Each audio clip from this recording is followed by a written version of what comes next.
आज हम लोग वॉइस के एडवांस क्लास में कॉन्सेप्ट नंबर 3 को सीखने का काम करेंगे, उसे समझने का काम करेंगे।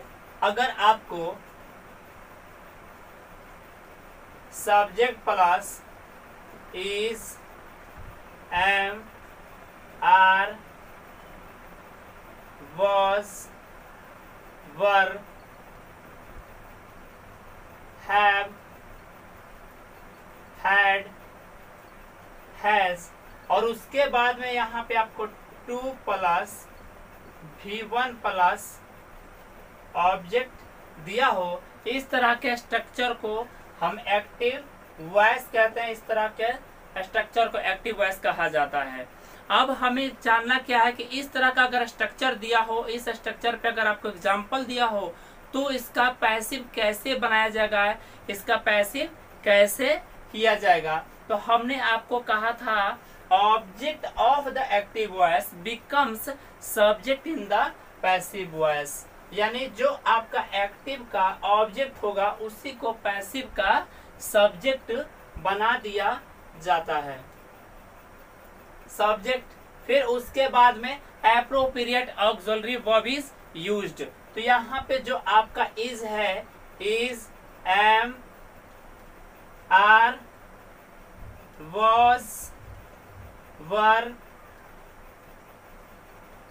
Have, has, had, according to subject, according to tense, according to sense आपका लिखा जाएगा। फिर उसके बाद में यहाँ पे टू, फिर उसके बाद में हमें चाहिए बी फॉर्म। तो यहाँ पे जो है टू के बाद में आपका बी, और आफ्टर बी यहाँ पे आपको चाहिए V3। यहाँ पे आपको ध्यान रखना है पैसिव करते समय कि आप जब भी पैसिव में यूज किया जाएगा तो V3 यूज किया जाएगा। V3 को छोड़कर V1, V2, V4 और V5 का यूज नहीं किया जाएगा। After V3 by is used, after by object is written। अब ये ऑब्जेक्ट जब लिखा जाएगा तो ये ऑब्जेक्ट कहाँ का लिखा जाएगा, कहाँ से लाया जाएगा। Subject of the active voice becomes object in the passive voice, यानी जो आपका एक्टिव वॉइस का सब्जेक्ट होगा उसी को पैसिव वॉइस का ऑब्जेक्ट बना दिया जाता है। इस तरह से करके इसका पैसिव किया जाता है। अब यहाँ पे हमने आपको जो स्ट्रक्चर बताया है उस पे हम एग्जांपल लेकर समझने का काम करते हैं, एग्जांपल लेकर हम उसे जानने का काम करते हैं। हमने एग्जांपल लिया, my father is two by a car। अब यहाँ पे आप देखेंगे सब्जेक्ट के प्लेस पे आपका माई फादर, और इसमें से आपका यहाँ पे इज यूज किया गया है। फिर उसके बाद में टू, तो टू, और V1 के प्लेस पे बाई, और ऑब्जेक्ट के प्लेस पे अ कार है। इस तरह ये जो है आपका एक्टिव वॉइस का सेंटेंस है। अब इसका पैसिव कैसे किया जाएगा, तो हमने आपको रूल बताया object of the active voice become subject in the passive voice. तो इसमें हमारा ऑब्जेक्ट जो है वो है अ कार। तो यहाँ पे जो है हमारा ये जो है सब्जेक्ट बन जाएगा अ कार। अब ऊपर वाले एग्जांपल में यहाँ पे जो है आपका इज यूज किया गया है, तो यहाँ पे भी इज यूज किया जाएगा क्योंकि ये सिंगुलर है और यहाँ भी सिंगुलर था, तो यहाँ पे इज यूज किया गया, और यहाँ आपका सिंगुलर है तो यहाँ भी आपका इज ही यूज किया जाएगा। और उसके बाद में आपका ये चाहिए क्या, टू, तो यहाँ पे लिखा जाएगा टू। उसके बाद में आपको बी फॉर्म। उसके बाद में आपको चाहिए V3, तो V3 किसका, यहाँ पे जो दिया गया है V1 उसी का V3। तो V1 क्या दिया है, बाई, तो बाई का V3 आपका बॉट होता है, बॉट। और after V3 by is used, तो यहाँ पे आपका बाई लिखा जाएगा। After by object is written, तो ऑब्जेक्ट कहाँ का होगा, the subject of the active voice becomes object in the passive voice, यानी जो आपका एक्टिव का सब्जेक्ट होगा उसी को पैसिव का ऑब्जेक्ट बना दिया जाता है। तो यहाँ पे आपका सब्जेक्ट है माई फादर, तो यहाँ पे आपका ऑब्जेक्टिव केस भी माई फादर ही होगा। ऑब्जेक्टिव केस में माई फादर लिखा जाएगा।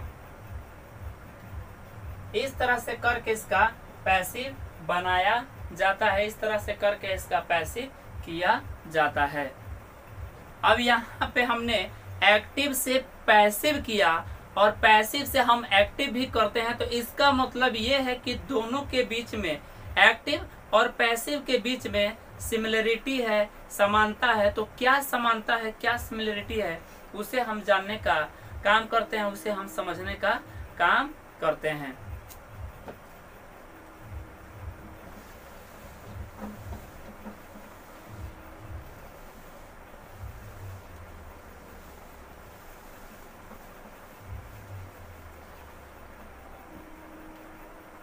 सिमिलरिटी,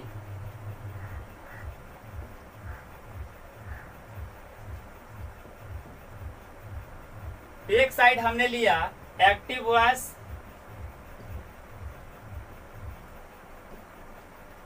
और दूसरे साइड हमने लिया पैसिव वॉइस। पैसिव वॉइस, अगर एक्टिव वॉइस का सेंटेंस, अगर एक्टिव वॉइस का सेंटेंस आपका अफर्मेटिव होगा, अफर्मेटिव होगा, तो उसका पैसिव भी आपका अफर्मेटिव में ही किया जाएगा। अगर एक्टिव वॉइस का सेंटेंस आपका नेगेटिव का होगा तो उसका पैसिव भी आपका नेगेटिव में ही किया जाएगा। अगर एक्टिव वॉइस का सेंटेंस, अगर एक्टिव वॉइस का सेंटेंस इंटेरोगेटिव का होगा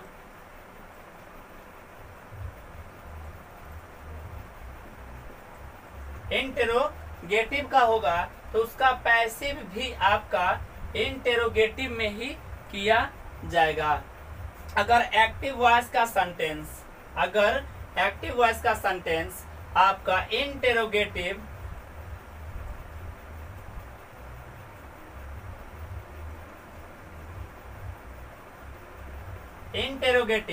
प्लस नेगेटिव का होगा, इंटेरोगेटिव प्लस नेगेटिव का होगा, तो उसका पैसिव भी आपका इंटेरोगेटिव प्लस नेगेटिव में ही किया जाएगा। अगर एक्टिव वॉइस का सेंटेंस, अगर एक्टिव वॉइस का सेंटेंस आपका WH फैमिली का होगा, तो उसका पैसिव भी आपका WH फैमिली में ही किया जाएगा। अगर एक्टिव वॉइस का सेंटेंस आपका WH फैमिली,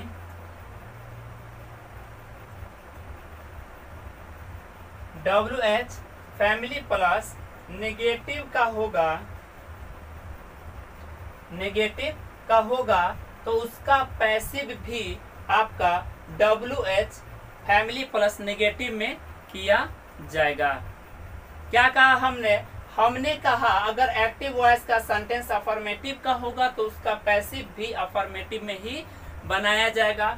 अगर एक्टिव वॉइस का सेंटेंस नेगेटिव का होगा तो उसका पैसिव भी आपका नेगेटिव में ही बनाया जाएगा। अगर एक्टिव वॉइस का सेंटेंस इंटेरोगेटिव का होगा तो उसका पैसिव भी इंटेरोगेटिव में ही बनाया जाएगा। अगर एक्टिव वॉइस का सेंटेंस इंटेरोगेटिव प्लस नेगेटिव का होगा तो उसका पैसिव भी आपका इंटेरोगेटिव प्लस नेगेटिव में बनाया जाएगा। अगर एक्टिव वॉइस का सेंटेंस WH फैमिली का होगा तो उसका पैसिव भी आपका WH फैमिली में ही बनाया जाएगा। अगर एक्टिव वॉइस का sentence WH family plus negative का होगा तो उसका पैसिव भी आपका WH फैमिली प्लस नेगेटिव में ही किया जाएगा। अब यहाँ पे आपके पास कितने सेंटेंस हो गए? तो अब आपके पास एक्टिव के 6 सेंटेंस और पैसिव के आपके पास 6 सेंटेंस, यानी एक्टिव और पैसिव को मिलाकर आपके पास 12 सेंटेंस हो गए। यानी एक सेंटेंस को आप 12 तरीके से बोल सकते हैं, 12 तरीके से आप लिख सकते हैं। अब यहाँ पे हम इसे एक एक कर कर पढ़ने का प्रयास करते हैं, सीखने का काम करते हैं, जानने का काम करते हैं।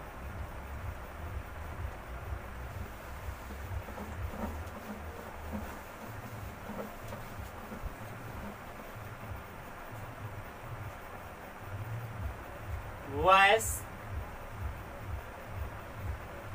तो वॉइस हमारे कितने तरह के होते हैं? तो वॉइस हमारे 2 तरह के होते हैं। कौन कौन सा? फर्स्ट जो होता है वो होता है आपका एक्टिव वॉइस, और सेकंड जो होता है वो होता है आपका पैसिव वॉइस। अगर एक्टिव वॉइस का सेंटेंस आपका affirmative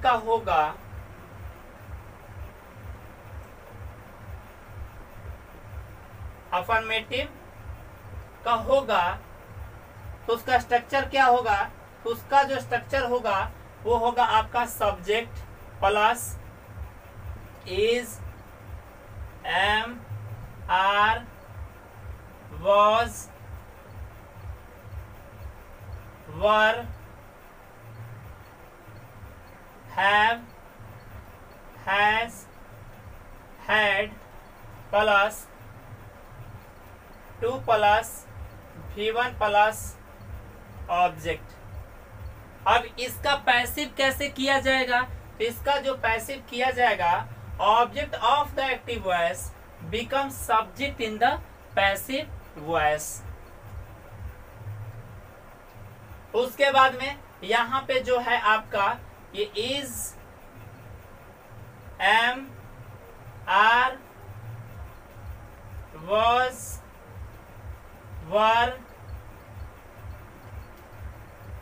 have, has, had according to subject, according to tense आपका लिखा जाएगा, according to sense लिखा जाएगा। फिर उसके बाद में यहाँ पे to, और उसके बाद में हमें चाहिए बी फॉर्म। तो बी फॉर्म में हमें क्या, यहाँ पे B1 चाहिए, तो यहाँ पे हमारा बी होगा। और उसके बाद में आफ्टर बी यहाँ पे हमें चाहिए V3।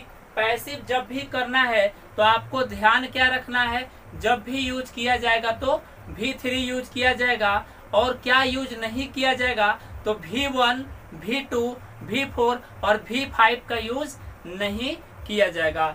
After V3 by is used, after by object is written, यानी ऑब्जेक्ट लिखा जाएगा। ये ऑब्जेक्ट जो है आपका कहाँ का होगा? जो आपका एक्टिव का सब्जेक्ट होगा उसी को पैसिव का ऑब्जेक्ट बना दिया जाएगा। अब ये कैसा स्ट्रक्चर हो जाता है? तो ये जो है आपका अफर्मेटिव सेंटेंस का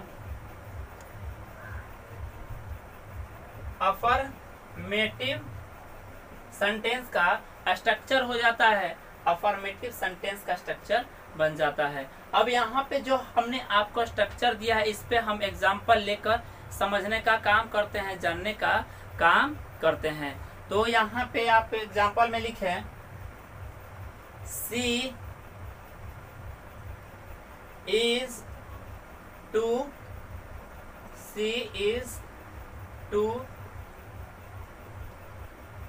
टीच मी। अब इसका पैसिव कैसे बनाया जाएगा?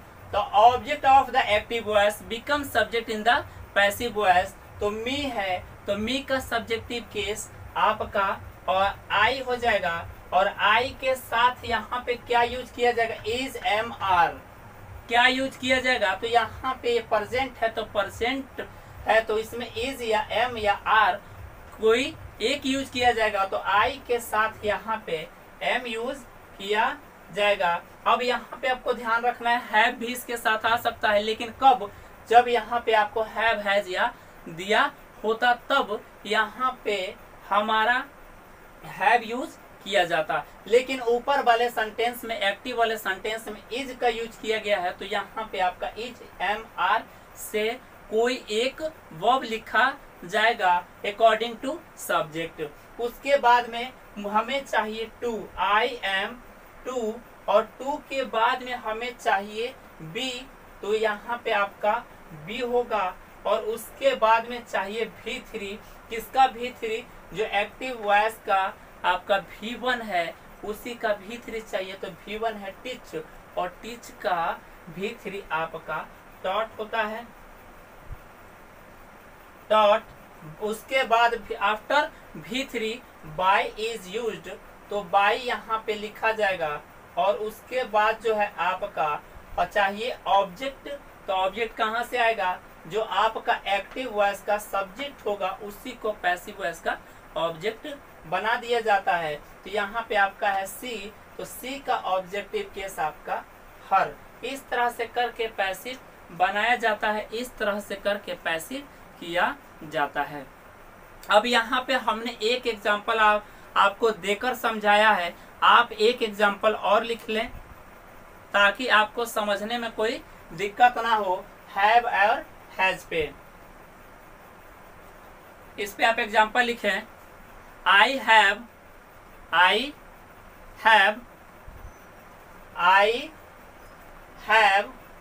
To do this work, I have to do this work.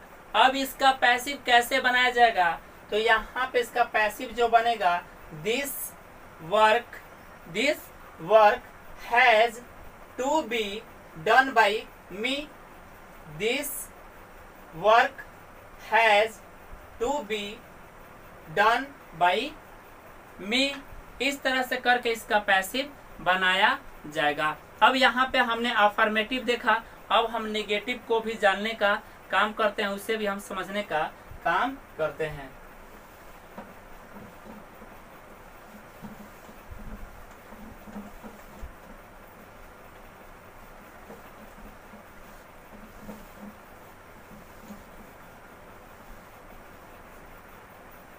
अगर एक्टिव वॉइस का सेंटेंस, अगर एक्टिव वॉइस का सेंटेंस आपका नेगेटिव का हो,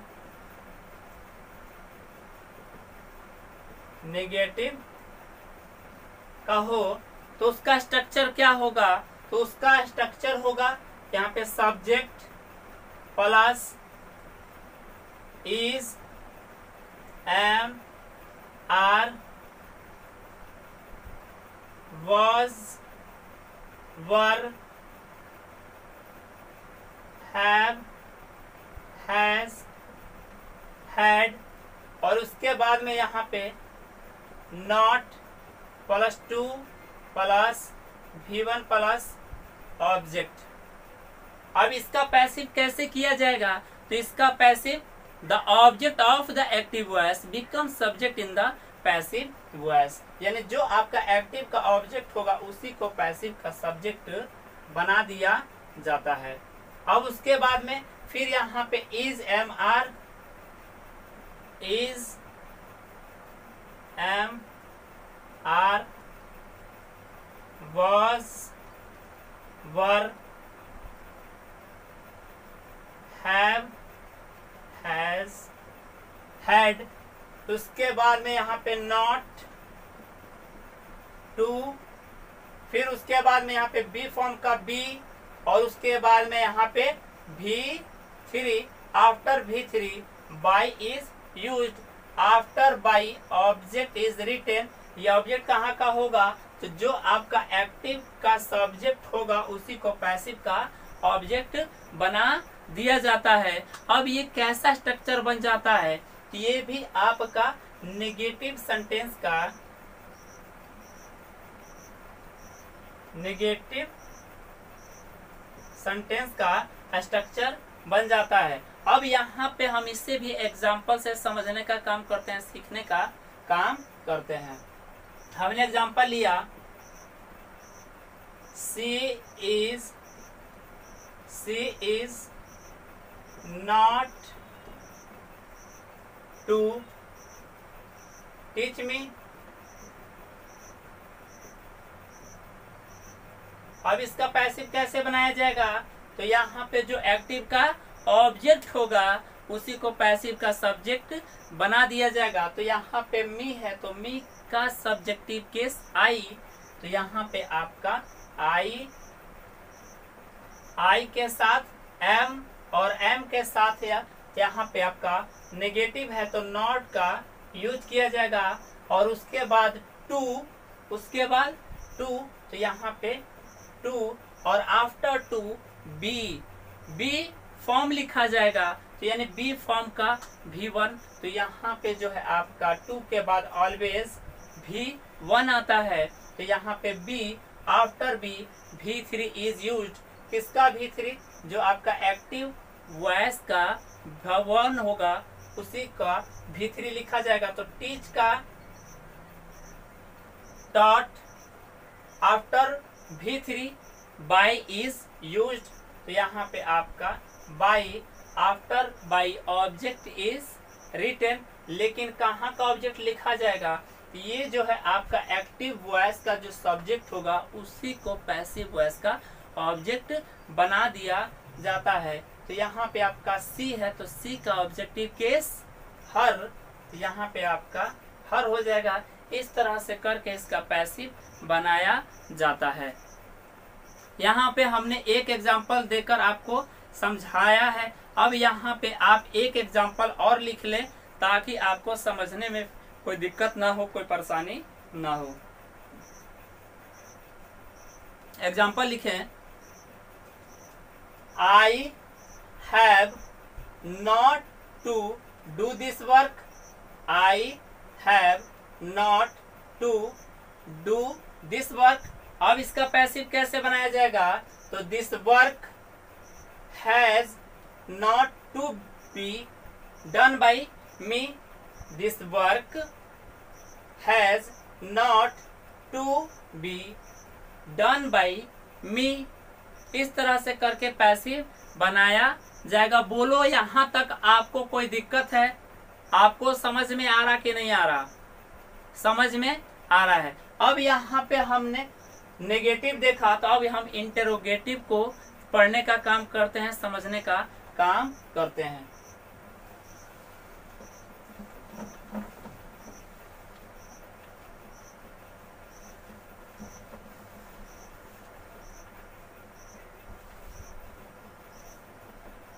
अगर एक्टिव वॉइस का सेंटेंस आपका इंटेरोगेटिव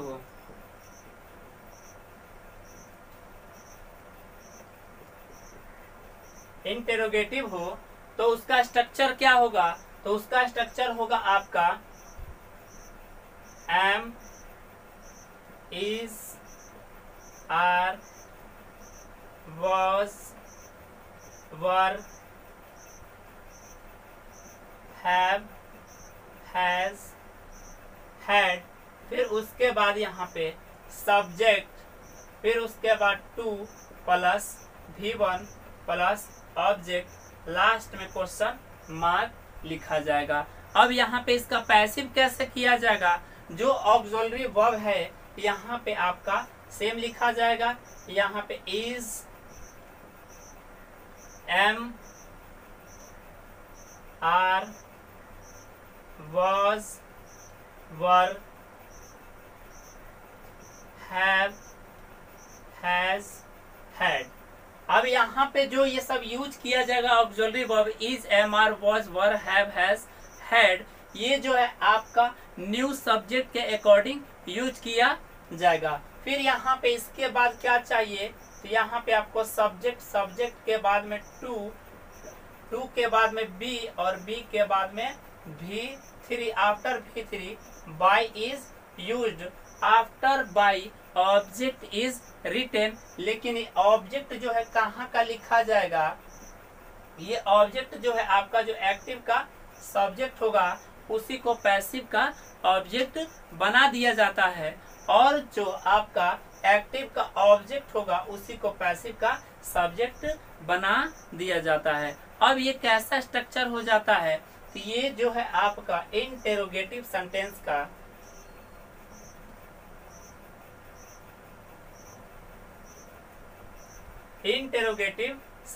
का स्ट्रक्चर हो जाता है। अब यहाँ पे जो हमने स्ट्रक्चर बताया है उस पे हम एग्जाम्पल लेकर समझने का काम करते हैं, पढ़ने का काम करते हैं। Is she to is she to teach me, is she to teach me. अब इसका पैसिव कैसे बनाया जाएगा? तो यहाँ पे इसका पैसिव जो बनाया जाएगा, ऑब्जेक्टिव में है मी का सब्जेक्टिव केस आई, और आई के साथ ऑक्सिलरी वर्ब जो यूज किया जाता है वो है आपका एम। तो यहाँ पे आपका am I to be dot हमने कहाँ का लिखा? जो आपका एक्टिव का V1 है उसी को पैसिव में V3 में चेंज कर दिया जाता है। After V3 by is used, after by object is written. ये ऑब्जेक्ट कहाँ का होगा? जो आपका एक्टिव वॉइस का सब्जेक्ट होगा उसी को पैसिव वॉइस का ऑब्जेक्ट बना दिया जाता है। तो यहाँ पे आपका सब्जेक्ट है सी और सी का ऑब्जेक्टिव केस हर होता है। तो यहाँ पे आपका हर और लास्ट में क्वेश्चन मार्क होगा। इस तरह से करके इसका पैसिव बनाया जाता है, इस तरह से करके पैसिव किया जाता है। अब यहाँ पे हमने एक एग्जाम्पल दिया है, आप एक एग्जाम्पल और लिख लें ताकि आपको समझ में आए, समझने में कोई परेशानी ना हो, कोई दिक्कत ना हो। Have I to do this work, have I to do this work. अब इसका पैसिव कैसे बनाया जाएगा? तो यहाँ पे जो पैसिव बनाया जाएगा वो होगा आपका has this work to be done by me, has this work to be done by me. इस तरह से करके इसका पैसिव किया जाता है। अब यहाँ पे हमने अफर्मेटिव सेंटेंस को देखा, उसका स्ट्रक्चर देखा, नेगेटिव सेंटेंस को देखा, उसको समझा। अब यहाँ पे हमने इंटेरोगेटिव को भी समझा। अब इसके बाद हम इंटेरोगेटिव प्लस नेगेटिव को समझने का काम करते हैं, उसको भी सीखने का हम काम करते हैं।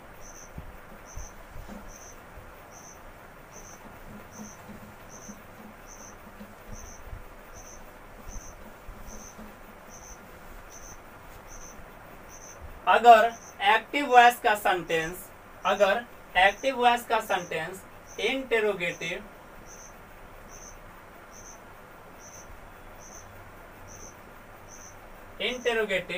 प्लस नेगेटिव का हो तो उसका स्ट्रक्चर क्या होता है? तो उसका स्ट्रक्चर जो है आपका is, am, are, was, were, have, has, had, और उसके बाद में यहाँ पे आपका सब्जेक्ट, और सब्जेक्ट के बाद में यहाँ पे नॉट के बाद में टू, और टू के बाद में यहाँ पे आपका V1। After V1 object is use, और ऑब्जेक्ट के बाद में लास्ट में क्वेश्चन मार्क यूज किया जाएगा। और ये जो है आपका एक्टिव का स्ट्रक्चर है इंटेरोगेटिव प्लस नेगेटिव सेंटेंस का। अब इसका पैसिव कैसे किया जाएगा? तो यहाँ पे जो आपका ऑक्सिलरी वर्ब है वो सेम लिखा जाएगा, is, am, are, was, were, have, has, had। लेकिन इसमें से यूज जो किया जाएगा अकॉर्डिंग टू सब्जेक्ट किया जाएगा, अकॉर्डिंग टू टेंस किया जाएगा। अब यहाँ पे उसके बाद में चाहिए क्या? तो यहाँ पे मुझे चाहिए सब्जेक्ट, लेकिन ये सब्जेक्ट जो है कहाँ का होगा? जो आपका एक्टिव का ऑब्जेक्ट होगा उसी को पैसिव का सब्जेक्ट बना दिया जाता है। और उसके बाद में फिर यहाँ पे नॉट, और नॉट के बाद में 2 और उसके बाद में यहाँ पे B और B के बाद में आपका V3। तो यहाँ पे आपको ध्यान रखना है पैसिव जब भी किया जाएगा तो V3 का यूज किया जाता है, यानी V1 V2 V4 और V5 का यूज नहीं किया जाएगा। और उसके बाद में यहाँ पे after V3 by is used, after by object is used और लास्ट में जो है आपका क्वेश्चन मार्क लिखा जाएगा। अब ये जो है कैसा स्ट्रक्चर बन जाता है, कैसा सेंटेंस का स्ट्रक्चर बन जाता है, तो ये जो है आपका इंटेरोगेटिव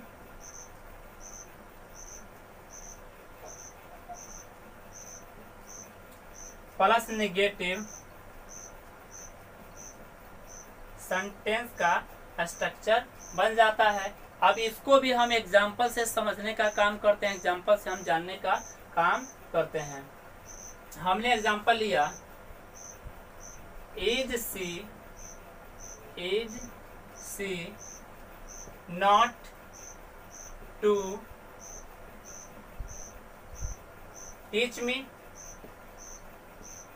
अब इसका पैसिव कैसे बनाया जाएगा, तो जो एक्टिव का ऑब्जेक्ट है उसे पैसिव का सब्जेक्ट कर दिया जाएगा। तो यहाँ पे मी, तो मी का आपका आई हो जाएगा और यहाँ पे आई, तो आई के साथ क्या यूज किया जाएगा, तो यहाँ पे आप देखिए इज एम आर है, तो इसमें से आपका पैसिव में आई के साथ एम का यूज किया जाता है। अगर यहाँ पे वॉज वर्ब होता तो यहाँ पे हम वॉज यूज करते, यहाँ पे अगर हैव या हैज दिया होता तो यहाँ पे हम हैव का यूज करते सब्जेक्ट के अकॉर्डिंग। अब यहाँ पे आई है तो आई के साथ ऑलवेज एम का यूज किया जाता है, तो यहाँ पे एम आई नॉट, ये नॉट हमने कहाँ से लिखा, तो ये जो है अकॉर्डिंग टू हमने स्ट्रक्चर लिखा है, अकॉर्डिंग टू हमने स्ट्रक्चर लिखा है, अकॉर्डिंग टू रूल हमने लिखा है। और उसके बाद में हमें क्या चाहिए, उसके बाद में चाहिए टू, तो टू का टू, उसके बाद में फिर हमें be, after be V3 is used, तो किसका V3 लिखेंगे, जो आपका एक्टिव वॉइस का V1 होगा उसी को V3 में चेंज किया जाएगा। तो यहाँ पे टीच है तो टीच का आपका डॉट हो जाएगा, टीच का V3 डॉट, और उसके बाद में after V3 by is used.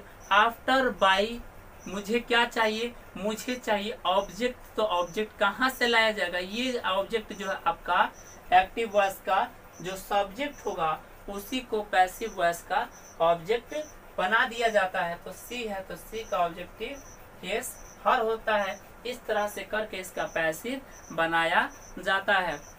अब यहाँ पे हमने आपको इज का एग्जांपल देकर बताया है।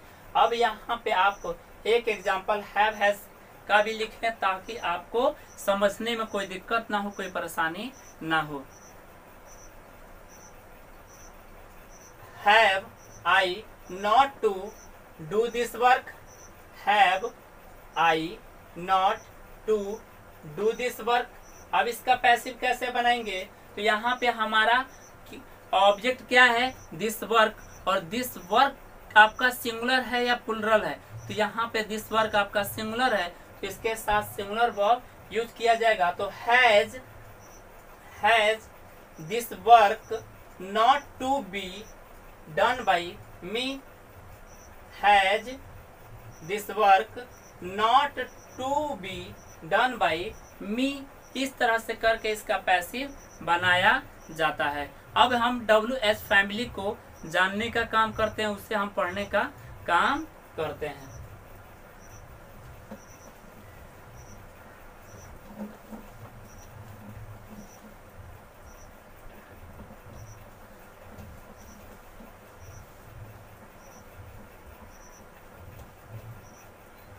अगर एक्टिव वॉइस का सेंटेंस, अगर एक्टिव वॉइस का सेंटेंस आपका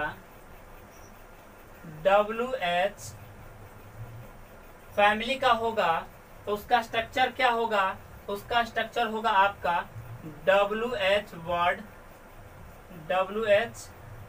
वर्ड, उसके बाद में यहाँ पे is, am, are was were have has had और उसके बाद में फिर यहाँ पे आपका सब्जेक्ट और उसके बाद में टू V1 प्लस ऑब्जेक्ट और लास्ट में क्वेश्चन मार्क होगा। अब इस स्ट्रक्चर का पैसिव कैसे बनाया जाएगा, तो यहाँ पे जो आपका WH वर्ड होगा वो आपका सेम WH वर्ड नीचे रिपीट किया जाएगा, वही लिखा जाएगा। फिर उसके बाद में इज, एम, आर, वॉज,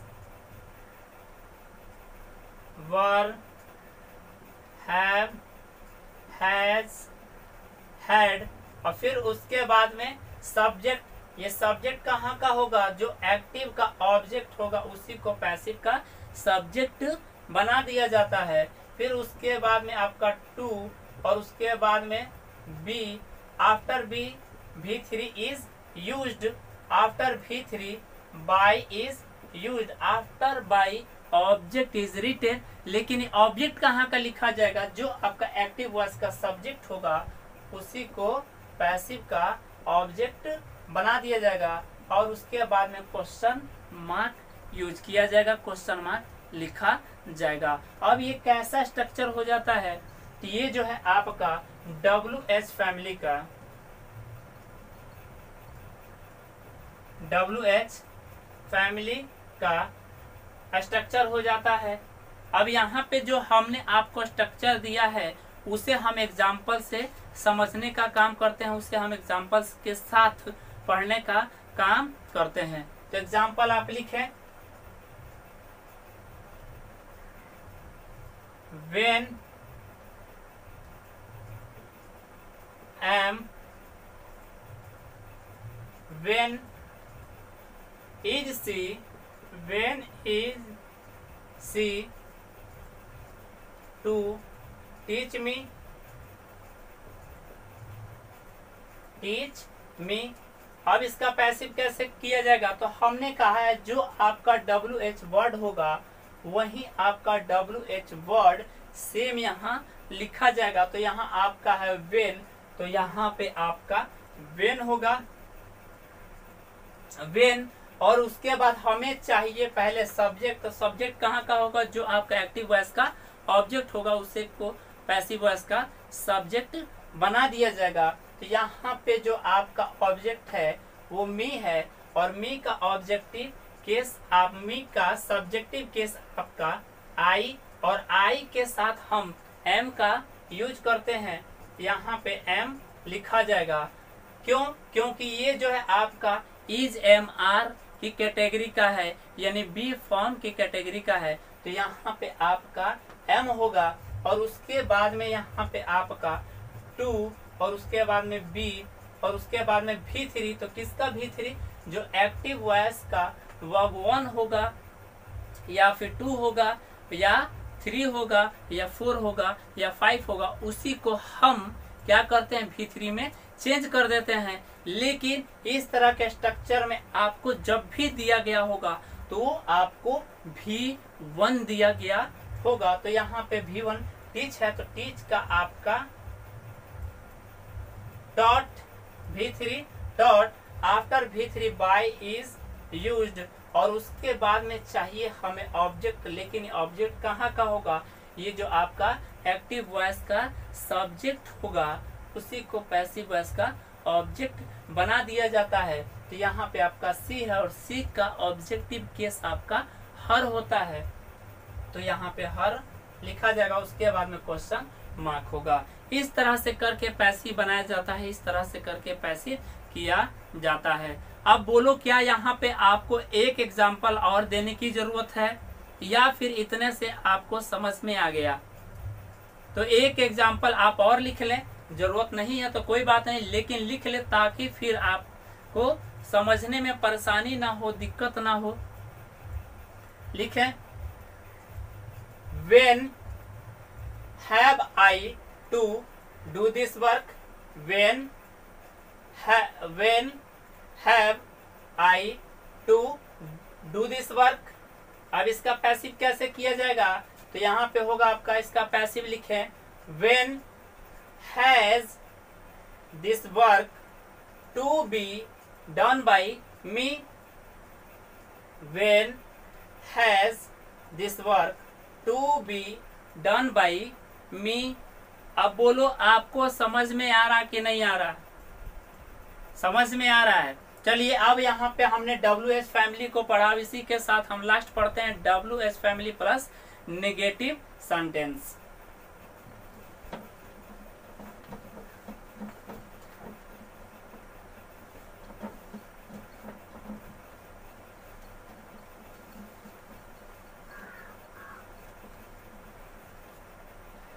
अगर एक्टिव वॉइस का सेंटेंस, अगर एक्टिव वॉइस का सेंटेंस आपका WH फैमिली प्लस नेगेटिव का होगा, नेगेटिव का होगा, तो उसका स्ट्रक्चर क्या होगा एक्टिव में, तो उसका स्ट्रक्चर जो होगा आपका WH वर्ड होगा, उसके बाद में आपका यहाँ पे is, am, are, was, were, have, has, had, और फिर उसके बाद में आपका सब्जेक्ट, और उसके बाद में यहाँ पे नॉट, और उसके बाद में टू, और उसके बाद में आपका V1, उसके बाद में ऑब्जेक्ट, और लास्ट में क्वेश्चन मार्क होगा। अब इसका पैसिव कैसे किया जाएगा, इसका पैसिव कैसे बनाया जाएगा, इसका जो पैसिव किया जाएगा, जो आपका WH वर्ड एक्टिव में होगा वो सेम आपका WH वर्ड नीचे लिखा जाएगा। फिर उसके बाद में यहाँ पे इज, एम, आर, वॉज,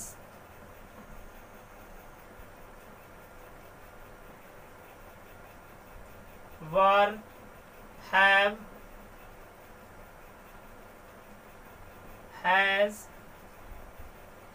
और हैड, और उसके बाद में जो है आपका यहाँ पे सब्जेक्ट, लेकिन ये सब्जेक्ट कहाँ का होगा, ये सब्जेक्ट जो आपका एक्टिव वॉइस का ऑब्जेक्ट होगा उसी को पैसिव वॉइस का सब्जेक्ट बना दिया जाएगा। फिर उसके बाद में यहाँ पे नॉट, उसके बाद में टू, और साफ लिख देता हूं, उसके बाद में टू, और उसके बाद में यहाँ पे बी, और उसके बाद में V3। After V3 by is used, after by object, और ऑब्जेक्ट कहाँ का होगा, तो ये ऑब्जेक्ट वहां का होगा जो एक्टिव वॉइस का सब्जेक्ट होगा, उसी को पैसिव वॉइस का ऑब्जेक्ट बना दिया जाता है, और उसके बाद में क्वेश्चन मार्क होगा। अब ये कैसा स्ट्रक्चर हो जाता है, ये जो है आपका WH फैमिली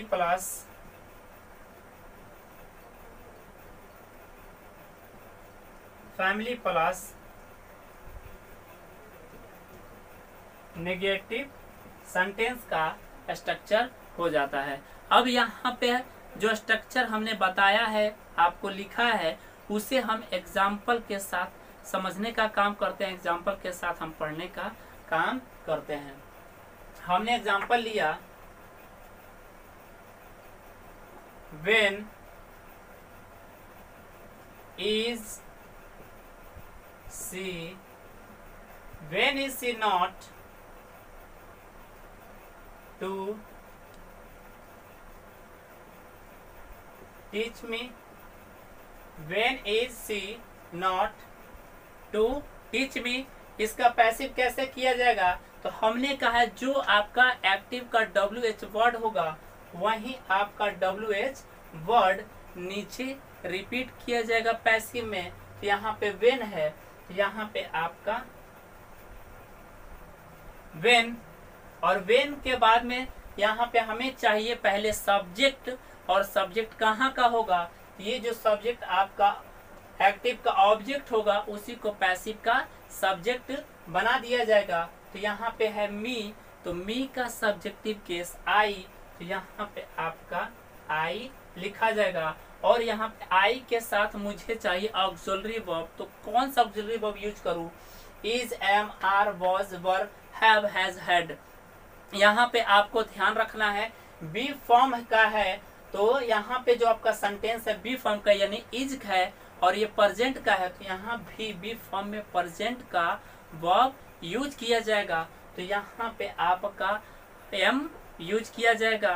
तो व्हेन एम आई, अब हैव, हैज, हैड क्यों नहीं यूज किया जाएगा?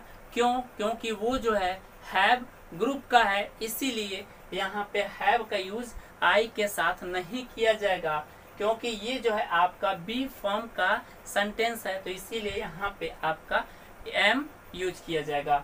When am I, when am I, उसके बाद यहाँ पे नॉट, क्यों? क्योंकि ये नेगेटिव सेंटेंस है, तो यहाँ पे नॉट, नॉट के बाद में टू अकॉर्डिंग टू स्ट्रक्चर लिखा जाएगा। उसके बाद यहाँ पे पैसिव है, तो पैसिव कर रहे हैं तो यहाँ पे हमें बी लिखना होगा, बी लिखा जाएगा। उसके बाद V3, V3 किसका जी? जो एक्टिव वॉइस का V1 होगा उसी को V3 में चेंज किया जाएगा। तो यहाँ पे टीच है, टीच का V3 आपका टॉट होता है, तो यहाँ पे टॉट लिखा जाएगा। After V3 by is use, यहाँ पे बाय लिखा जाएगा। After by object is written, तो ऑब्जेक्ट कहाँ का लिखा जाएगा? तो ऑब्जेक्ट जो आपका एक्टिव वॉइस का सब्जेक्ट होगा उसी को पैसिव वॉइस का ऑब्जेक्ट बना दिया जाता है। तो यहाँ पे आपका एक्टिव वॉइस में सी है और सी का ऑब्जेक्टिव केस हर होता है, तो यहाँ पे आपका हर होगा और उसके बाद में क्वेश्चन मार्क होगा। इस तरह से करके पैसिव किया जाता है, इस तरह से करके पैसिव बनाया जाता है। अब यहाँ पे हमने आपको एक एग्जाम्पल दिया है, एक एग्जाम्पल आप और लिख ले हैव फॉर्म, ताकि आपको समझने में कोई दिक्कत ना हो, कोई परेशानी ना हो। तो लिखे when, when have I not to do this work, when have I not to do this work. अब इसका पैसिव कैसे किया जाएगा? तो इसका पैसिव जो हमने कहा है WH वर्ड है, वहीं आपका WH वर्ड होगा। तो व्हेन है तो व्हेन का व्हेन ही लिखा जाएगा और उसके बाद में हमें चाहिए सब्जेक्ट, तो सब्जेक्ट यहाँ पे क्या था हमारा? दिस वर्क बनेगा। क्यों? क्योंकि ये जो है आपका एक्टिव वॉइस का ऑब्जेक्ट है, तो उसी को पैसिव का सब्जेक्ट बना दिया जाता है। और दिस वर्क हमारा सिंगुलर है, तो यहाँ पे हैव ग्रुप में सिंगुलर वर्ब चाहिए, तो सिंगुलर वर्ब हमारा हैज होगा। When, when has this work not to be done by me, when has this work not to be done by me. इस तरह से करके पैसिव किया जाता है, इस तरह से करके पैसिव बनाया जाता है। अब बोलो जो हमने आपको पढ़ाया है वो आपको समझ में आ रहा कि नहीं आ रहा? यहाँ पे हमने आपको एक सेंटेंस लेकर आपको एक्टिव का 6 और पैसिव का 6 करके दिखाया है, बताया है, समझाया है। क्योंकि आपसे एग्जामिनर सेंटेंस अफर्मेटिव देकर भी पूछ सकता है, नेगेटिव देकर भी पूछ सकता है, इंट्रोगेटिव देकर पूछ सकता है, इंट्रोगेटिव प्लस नेगेटिव से भी पूछ सकता है, या फिर WH वर्ड या WH प्लस नेगेटिव से भी आपसे क्वेश्चन पूछा जा सकता है। यानी आपको एक सेंटेंस को 6 तरह से बनाने एक्टिव का आना चाहिए और 6 तरह से आपको पैसिव भी बनाना आना चाहिए। अब इस तरह से आप एक सेंटेंस का यूज करके आप 6 तरह से बोल भी सकते हैं, 6 तरह से आप लिख भी सकते हैं। यहाँ